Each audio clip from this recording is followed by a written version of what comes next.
আরে ভাই, বাংলাদেশে থাকেন, বাংলাদেশের মাটিতে থাকেন, কোন জেলার মানুষের সেন্টিমেন্ট কি, কোন জেলার মানুষ কোন কথা বললে কিভাবে রিয়াক্ট করতে পারে, এগুলো আপনারা জানেন না।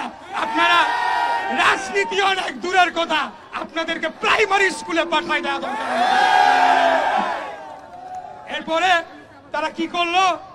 রাষ্ট্রীয় নিরাপত্তা বাহিনীর সহযোগিতা নিয়ে গায়ের জোরে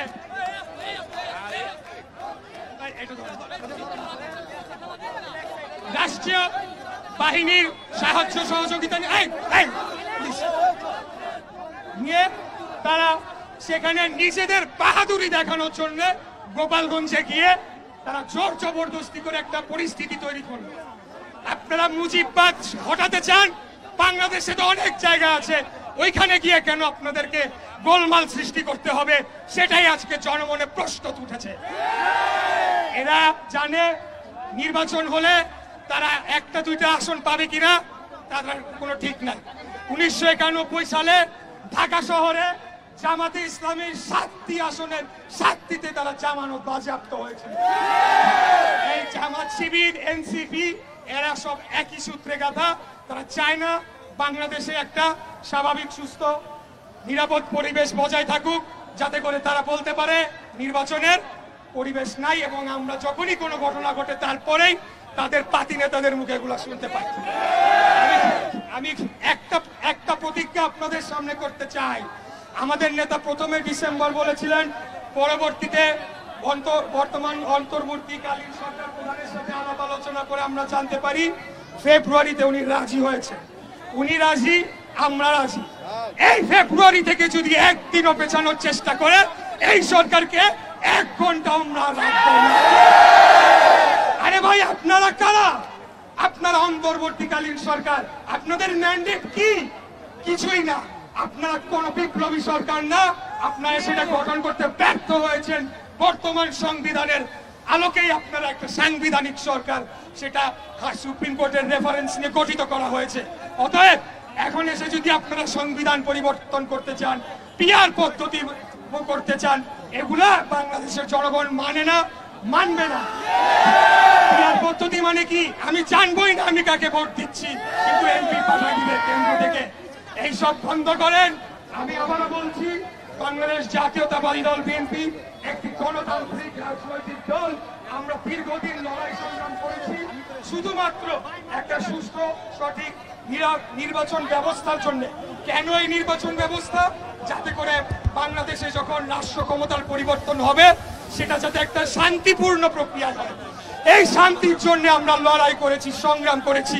আমাদের ইলিয়াস আলী চৌধুরী আলম গুম হয়েছে, বহু ছাত্ররা তারা ক্রসফায়ারের শিকার হয়েছে, শত শত হাজার হাজার গুম হয়েছে। এবং আমরা এই গত 24-এর গণঅভ্যুত্থানে আমাদের 140-এর উপরে শুধুমাত্র ছাত্র দলের ভাইয়েরা জীবন দিয়েছে। এইসব আমরা যখন 5 তারিখের পরে এই ধরনের কথা উঠলো, আমাদের কাছে মনে হয় নাই যে এটা কৃতিত্ব নেওয়ার কিছু আছে। আমরা মনে করেছি এই আন্দোলনটা ছিল আমাদের ইমানি দায়িত্ব, বাংলাদেশকে একটি স্বাধীন সার্বভৌম রাষ্ট্র হিসেবে গড়ে তোলার জন্য আমরা আমাদের দায়িত্ব পালন করেছি। কৃতিত্ব নেওয়ার কিছু নাই এখানে। আমরা আবারও বলতে চাই, আমাদের যে অভীষ্ট লক্ষ্য সেখানে আমরা এখনো পৌঁছাই নাই। এখন আমরা গণতন্ত্রের জন্য লড়াই করছি। আপনারা মিষ্টি কথায়, সুন্দর কথায় ভুলবেন না। আপনারা দেখছেন প্রতিনিয়ত নতুন নতুন ঘটনা তৈরি করা হচ্ছে, দেশকে অস্থিতিশীল করা হচ্ছে। মিটফোর্ডের ঘটনাটা একটা বিচ্ছিন্ন ঘটনা, একটা ব্যবসায়িক দ্বন্দ্ব, কিন্তু সাথে সাথেই এই জামাতের নেতারা কি করলো? সরাসরি তাদের রাস্তার নেতা কর্মীদের লেলিয়ে দিল আমাদের নেতার ব্যাপারে কথা বলার জন্য।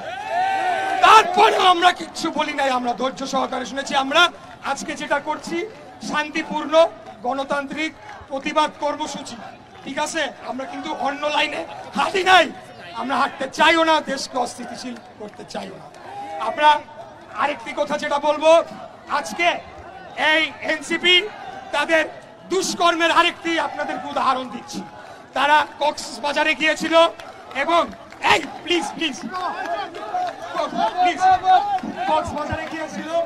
সেখানে আমি ভাবছিলাম যে এনসিপি নেতাদের ব্যাপারে, যেহেতু এক জেনারেশনের একটা রাজনৈতিক পরিবর্তন আনতে চাই, কাদা ছোড়াছুড়ি না করি, কারণ একটা বললে পাল্টা আসবে, সম্পর্ক খারাপ হয়। আমরা তো এটা আওয়ামী লীগ আমলে দেখছি, ছাত্রলীগে কিভাবে আমাকে হেনস্থা করেছে অনলাইন এবং অফলাইনে সবাই জানে। যুবলীগের এক বদমাইশ নিখিল, কই আজকে নিখিল আমাকে অতএব আমরা কিন্তু পালাই না, আমরা জায়গা মতোই ছিলাম।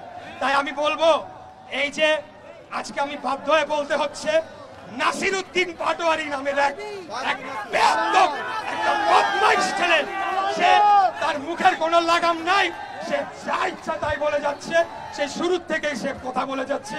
আমাদের নেতা সম্পর্কেও বারবার সে বিরূপ মন্তব্য কটূক্তি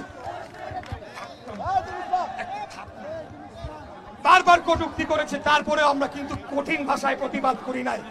আর বসে থাকা যায় না ভাইয়েরা, এই নাসিরউদ্দিন পাটোয়ারির মতো, যাকে ইউনিভার্সিটিতে বলে ছাত্র ডারবি নাসির বলে চিনি, আমি জানি না কেন, এই ডারবি নাসিরকে হুঁশিয়ারি দিতে চাই, মুখ সামলে কথা বলেন, তা না হলে আপনাদেরকে রাজনৈতিক ভাবে ঘেরাও দিয়ে আপনাদের রাজনীতি ইতি আমরা সেখানে টেনে দেব। এনসিপির যে প্রধান নাহিদ ইসলাম, সেও আমি তাকে ভালোই জানতাম, কিন্তু সে কি করলো, জেলা ঘুরা বলা শুরু করলো বিএনপি নাকি চাঁদাবাজদের। আরে ভাই, বিএনপি চাঁদাবাজদের দল? আপনারা খেলা, আপনারা তো ঘুষখোরদের দল, কমিশন বাণিজ্যের দল। আপনারা যত ধরনের সরকারি ক্রয় কেনাকাটায় দুর্নীতি অনিয়ম আছে সবকিছু করছেন, এবং প্রত্যেকটি মন্ত্রণালয়ে একটা করে কমিটি গঠন করে দেওয়া হয়েছে, এটা শুনেন আপনারা। সেখানে 2 জন করে ছাত্র প্রতিনিধি বসাই দিছে, এরাই সব সিদ্ধান্ত নেয়। এর মধ্যে বিশেষ করে উল্লেখ করতে হবে জনপ্রশাসন মন্ত্রণালয়, ওইখানে আসিফ নাহিদ 2 জনে ছিল, নাহিদ পদত্যাগ করছে, এখন আসিফ আছে। ওইখানে বসে বসে তারা কি করছে, স্বৈরাচারের খুনি হাসিনা সবচেয়ে কাছের সচিব গুলাকে তাদের পাশে এনে বসাচ্ছে। তা আমরা কি এগুলা বুঝি না? আমরা তো দীর্ঘদিন আপনাদের প্রতি মায়া মমতা দরদ দেখিয়ে কোনো কথা বলি নাই। আমরা আমাদের সহযোদ্ধা জামাতের বিরুদ্ধেও বহুদিন কোনো কথা বলি নাই। তারা ৭১ গণহত্যা হয়েছিল নাকি হয় নাই? তারা ক্ষমা চাইছে? তাদের বিচার হয়েছে? আমার মা বোনদের ধর্ষণ করছে, সেটার কোনো দাম নাই। তারপরেও আমরা সহ্য করে গিয়েছি কেবলমাত্র বাংলাদেশের জনগণের কথা চিন্তা করে। আমরা আর শেষ কথা বলতে চাই, আমরা রাজপথে ছিলাম, রাজপথে আছি, কখনো আমরা বের হই না, আমরা প্রয়োজন মনে করি না। যখন আমাদের নেতা ডাক দিবে, তখন বাংলাদেশের রাজপথে 3 ধরনের ঠাঁই থাকবে না।